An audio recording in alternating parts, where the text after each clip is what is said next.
So we're going to talk about some remedies now for the first stage of fever. So now, by no means is this list exhaustive. You know, for fever, fever, cold, and flu, there literally could be hundreds of remedies that you'd be considering. But this is, for all of these lectures, we're going to be trying to hit the high points, you know, the most common ones, the places perhaps to look first. You know, if none of these really fit the picture of your patient, then you have to keep looking. But one of the most common remedies for the first stage of a lot of things, these remedies, this remedy tends to be indicated very often for acute, severe, sudden onset of anything, is aconitum or Aconitum napellus. This is indicated very much in the early stages before other symptoms appear, with a sudden onset of high fever, a dry, burning heat, so not necessarily a lot of perspiration, chills though, especially and possibly after exposure to cold, dry weather or wind. So that's why, you know, we've talked about taking a good case. So, you know, what happened before you got sick? What was going on? Was there an exposure to cold, dry weather or wind? So, you know, you know, our grandmothers told us, you know, if you go outside, you're going to catch a cold. You know, you're going to catch a cold if you go outside if you're not vulnerable. Well, some people who are sensitive to that will. Other people won't. Other people won't necessarily. But that can be a cause, and it may not be a cause. But if someone was exposed to a cold, a sudden cold or chill, then, you know, you pay attention to that because there's certain remedies that have that more strongly than others. In terms of the mental, emotional component, there's very often a lot of fear, anxiety, and restlessness. So fear of death specifically, a lot of anxiety, a lot of restlessness. And it's a very active restlessness. We'll see in another remedy later on that another remedy has a more sluggish kind of restlessness, but this is a really anxious restlessness with a lot of energy. Thirst, there'll be thirst for cold drinks and large quantities potentially of cold drinks. You'll see in the notes there's a less than sign or a greater than sign. So the less than sign always means worse from, and a greater than sign always means better from. So it says less than around midnight, meaning it's worse around midnight. And there can be a sore throat and ear pain associated with it. Patients tend to be sensitive to pain. They tend to have a red hot face, and there tends to be a very full bounding pulse. So if you take the pulse, you'll see that it's more full and strong rather than weak.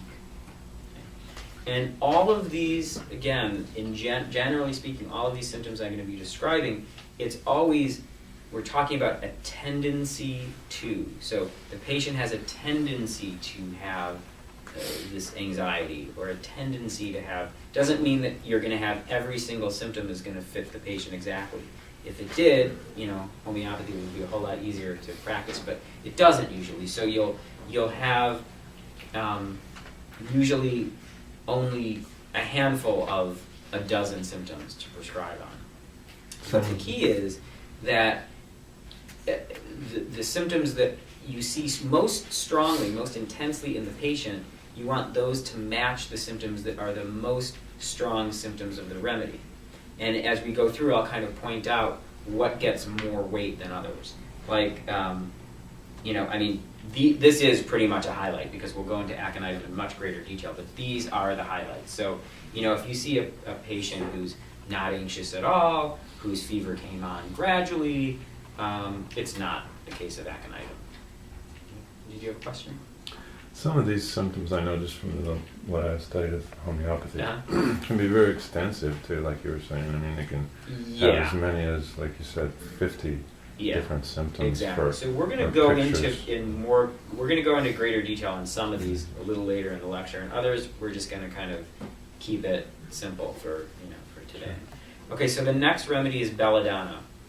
Also a sudden onset high fever. Fever tends to begin around 3 p.m. There tends to be a bright red and hot face. This is a keynote of belladonna. Without a bright red hot face, in an acute condition, you tend not to prescribe belladonna. A burning heat again. Very often heat of the head with coldness of the rest of the body. So if you see that, that's a huge symptom. That's kind of unusual that the head would be hot, the rest of the body would be cold. So if you see that, you'd almost have to rule out belladonna. Eyes tend to be glassy, pupils tend to be dilated. There tends to be a dullness of the mind, being kind of out of it. There can be delirium, there can be febrile convulsions, so like febrile seizures, or twitching in sleep. The things tend to be severe with belladonna, so there's severe throat, ear, or head pain with high fever. The pain tends to be throbbing or pulsating as opposed to achy or dull or sharp or throbbing. There's all different kinds of ways people can describe their pain. It tends to be throbbing and pulsating. So again, you see that less than sign, worse from jarring. So that would be like taking it, like in a severe case, just every step would aggravate their head pain, for example. Or certainly like jumping or bouncing or coughing or sneezing or riding on like a public transportation or in a car where you're going over bumps, that kind of jarring. The pulse tends to be strong, bounding, and rapid. Okay. The next remedy is ferrum phosphoricum. So this is another remedy very common for the early stage of fever. It tends to be especially common in the younger and older populations. People tend to be pale and a lower vigor, so very different than aconitum or belladonna. They're not red-faced and a lower vigor, so not so anxious and energy and restless, more of a stupor. The early stage of fever at first sign of illness without other identifying symptoms. SX or SY referred as an abbreviation for symptoms. So if you don't really have much to go on other than all of a sudden a fever appeared out of nowhere, it's sudden, no other signs or symptoms really, you could try ferrum phosphoricum. There can often be a nosebleed with fever, some blood-streaked discharges, so whether that's coming from the mouth or the nose,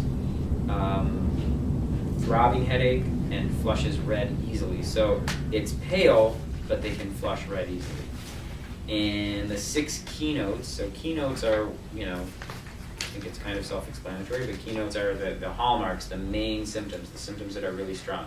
So the sudden onset, the false plethora, the temperature rising quickly, full pulse, dry mucous membranes with thirst, and the mental emotional picture, ME, is lazy but not necessarily weak, but not really like restless or anxious. Okay. So let's move on to pulsatilla. And so now we're out of the first stage and just into, doesn't mean you can't prescribe pulsatilla or these other ones for the first stage, but it's just not necessarily specific to the first stage. So in pulsatilla, you tend to have more of a mild to moderate fever, oftentimes an onset around 2 p.m. The mental emotional picture of pulsatilla is a keynote. So in pulsatilla, and this is for whether it's a chronic condition or an acute condition, this is very strong for pulsatilla, is that it tends to be weepy, a lot of crying, sobbing, not like violent sobbing or angry sobbing, but just sad, like a small child that you want to. It's the kind of crying that if it was in a small child, for example, it's the kind of child you'd want to pick up and hold and comfort, versus like the terror child that's screaming and wailing that you almost want to mistreat because of the crying. So it's the weepy, clingy child, and the child has a desire to be held. The child is going to be comforted by other people. Or the person. The person is going to feel better from consolation, better from company, better from people taking care of, in a child being carried, all those things. So it's not the person who's like, just leave me alone. That's not, if someone was like that, you really couldn't prescribe pulsatilla for the acute or the chronic.